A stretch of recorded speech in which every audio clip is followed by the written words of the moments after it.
দেশের বিভিন্ন অঞ্চলে তাপমাত্রা আবারও বাড়ছে। রাজধানী ঢাকাসহ অন্তত ১০ জেলায় গতকাল সোমবার মৃদু তাপপ্রবাহ বয়ে গেছে।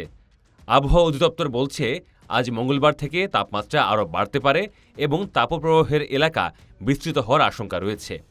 এই পরিস্থিতি অন্তত ২ থেকে ৩ দিন অব্যাহত থাকতে পারে।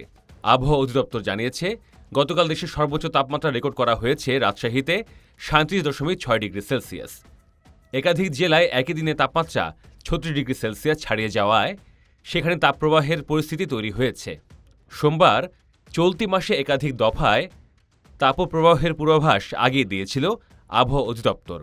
সংস্থাটির দীর্ঘমেয়াদী পূর্বাভাসে বলা হয়েছে, ২৫ ও ২৬ এপ্রিলের দিকে রাজশাহী, খুলনা, বরিশাল ও ঢাকা বিভাগের বড় অংশে তাপপ্রবাহ মাঝারি থেকে তীব্র পর্যায়ে পৌঁছাতে পারে।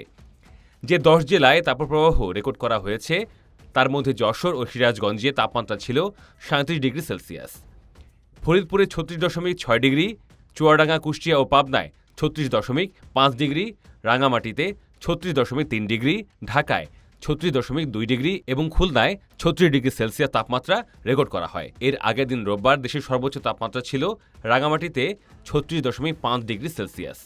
ওই দিন ঢাকার তাপমাত্রা ছিল ৩৫.৫ ডিগ্রি সেলসিয়াস। অর্থাৎ একদিনে ব্যবধানে দেশে বিভিন্ন স্থানে তাপমাত্রা আরও বেড়েছে।